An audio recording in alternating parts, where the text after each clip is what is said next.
మరి మన దేశం మన బాధ్యత. నిజానికి 800 సంవత్సరాలు మన భారతదేశాన్ని మహమ్మదీయ రాజులు పరిపాలించారు. 200 సంవత్సరాలు ఆంగ్లేయులు మన దేశాన్ని పరిపాలించారు.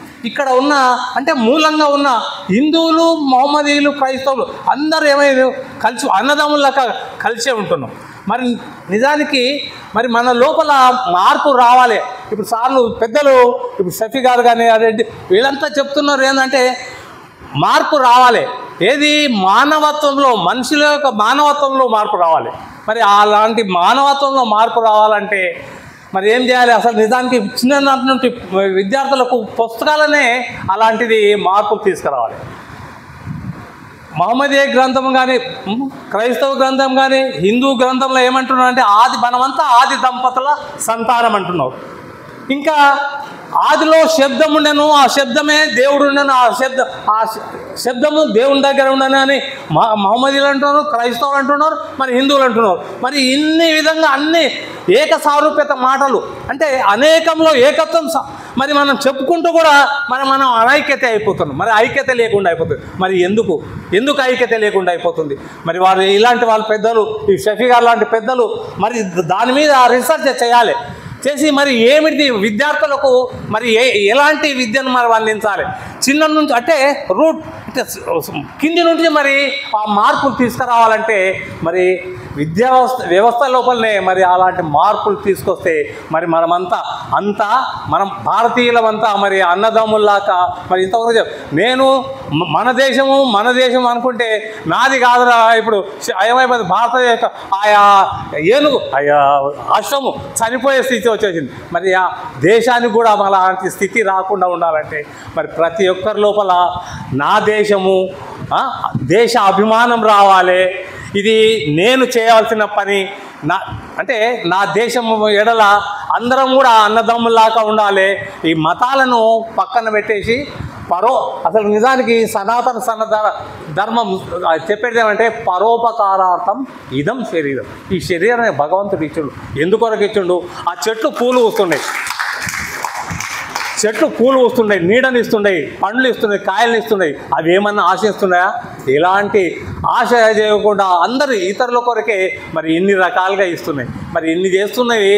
మరి అలాంటిదే అసలు భగవద్గీత లోపల శ్రీకృష్ణ పరమాత్మ చెప్పిన చివరి శ్లోకం ఒకటి చెప్పి నేను మీ సమయం తీసుకోకుండా చాలా ఆలస్యమైంది. ఇంతవరకు యువకులు చెప్పినటువంటి ప్రసంగాలు మీరు అంతా విన్నారు.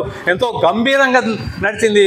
నేను ఇప్పుడు 70 సంవత్సరాల వయసులో ఉన్న నేను చెప్పడానికి అంటే వినే స్థితిలో లేకున్నా కూడా వింటారు.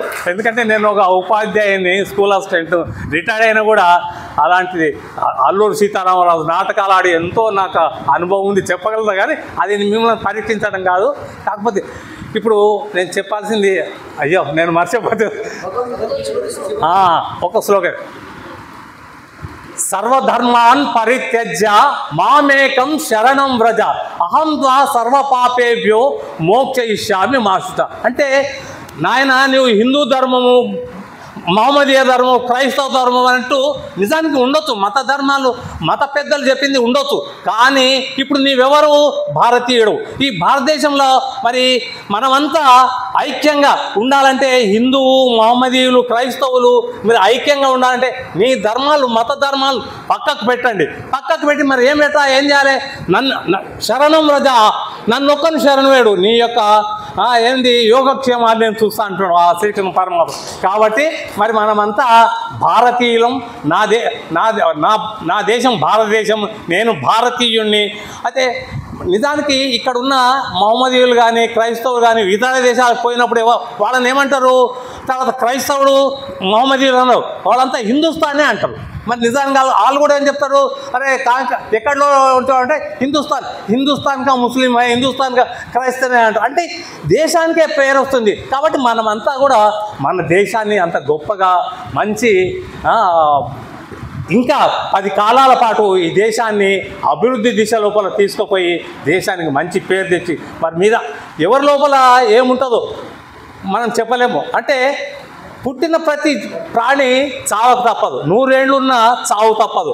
ఆయు 100 వత్సరంబులు సగంబు గతించే నిద్రచే. మరి నాకు 70 సంవత్సరాలు, దీంట్లో ఒక 30 సంవత్సరాలు నాకు ఏంటికి నిద్రకే సరిపోయింది. అంటే అలాగా అందరి లోపల, అంటే నా ఒక్కనే కాదు, అందరం ఆ విధంగానే ఇదైపోతుంది. మరి ఎంతకాలం నిజమైన జీవితం ఎంతకాలం బతుకుతున్నాం అంటే, మరి మనం ఇలాంటి మంచి మాటలు విని మంచి విషయాలు నేర్చుకొని మరి ఇతరులకు కూడా మరి మంచి విషయాలు చెప్పి వాళ్ళను మనం ఏం చేయాలి, మంచి మార్గం లోపల నడిపించడమే నిజమైన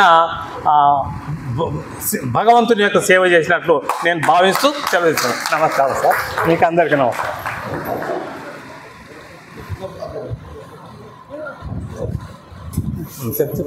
సార్